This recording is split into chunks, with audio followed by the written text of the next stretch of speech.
Hello, नमस्कार दोस्तों। मेरा नाम योगेश अग्रवाल है और मैं धौलपुर राजस्थान का रहने वाला हूँ।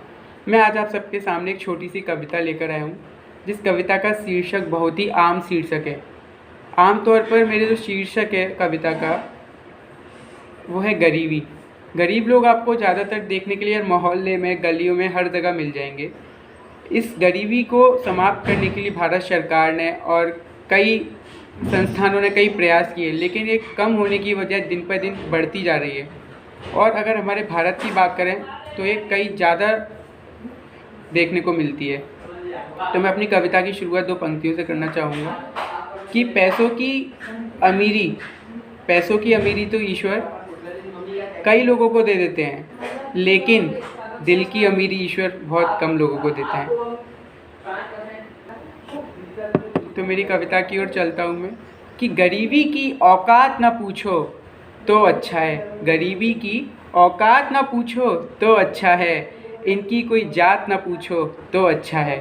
चेहरे कई बेनकाब हो जाएंगे, चेहरे कई बेनकाब हो जाएंगे, ऐसी कोई बात न पूछो तो अच्छा है। मैं खुल के हंस तो रहा हूँ फ़कीर होते हुए, मैं खुल के हंस तो रहा हूँ फ़कीर होते हुए, वो मुस्कुरा भी ना पाया अमीर होते हुए।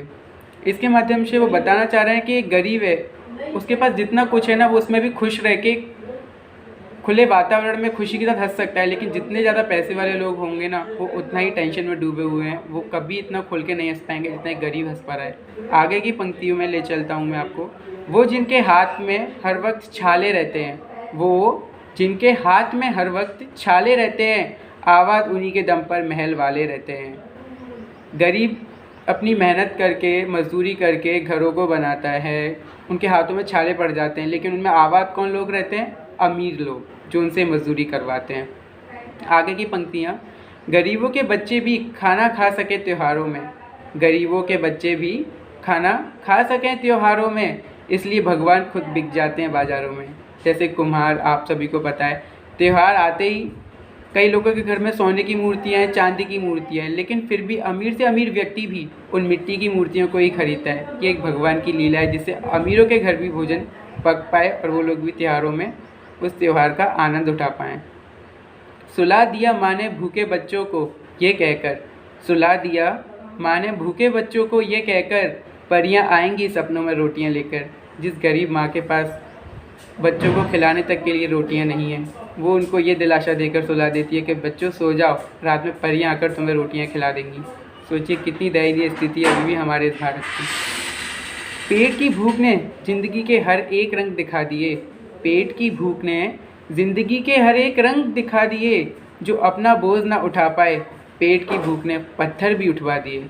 आपको पता है, जैसा कि पेट की भूख के कारण ही लोग दिन रात लगे रहते हैं, लेकिन इस गरीबी के कारण जो लोग हैं और जो छोटे बच्चे हैं, वो इतनी मेहनत मजदूरी कर रहे हैं। और वहीं एक अमीर घर के बच्चों को अगर आप देखेंगे तो वो पूरा दिन एसी कमरों में ही पड़े रहते हैं। तो ये काफ़ी अंतर आ जाता है गरीबी और अमीरी का।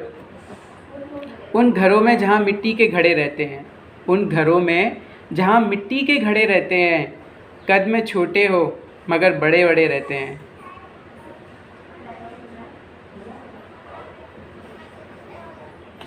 बुरा हो वक्त तो सब आजमाने लगते हैं, बुरा हो वक्त तो सब आजमाने लगते हैं, बड़े को छोटे भी आग दिखाने लगते हैं।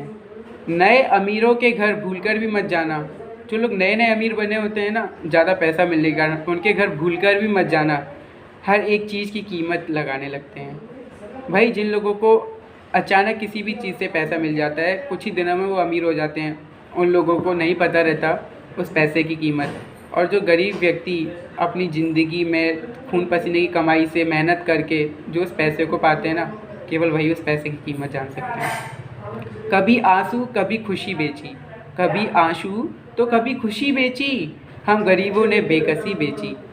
चंद सांसें खरीदने के लिए, चंद सांसें खरीदने के लिए रोज़ थोड़ी सी ज़िंदगी बेची। तहजीब की मिसाल गरीबों के घर पे है, तहजीब की मिसाल तो गरीबों के घर पे है, दुपट्टा फटा हुआ है मगर उनके सर पे है। आप गरीबों के घर में जाएंगे ना, तो भी अगर दुपट्टा फटा हुआ है तो भी सर पे रहेगा। वो लोग अपने घर की इज्जत को इतना संभाल के और बचा के रखते हैं एवं अपने घर के आए हुए लोगों का भी इतने अच्छे से आदर एवं सत्कार करते हैं। गरीब के घर, जो मैं अपना अनुभव बताना चाहता हूँ, जो भी कोई जाएगा कभी कोई भूखा नहीं आएगा और इतना आदर सत्कार करते हैं ना वो लोग दिल से कि जैसे लगता है कि साक्षात ईश्वर के घर में आ गए। तो मेरी बस आप सभी से एक यही विनती है कि कभी भी गरीबों को ना सताएं। अगर आप उनकी मदद नहीं कर सकते हैं तो कृपया उनका हंसी और मजाक तो बिल्कुल भी ना उड़ाएं। उन्हें वो जिस हाल में उस हाल में या तो उन्हें रहने दें। अगर आपसे थोड़ा बहुत कोई मदद हो जाती है तो उनके लिए कोई थोड़ी बहुत मदद कर सकते हो तो प्लीज़ ज़रूर करिए। थैंक यू सो मच, आपका बहुत बहुत धन्यवाद।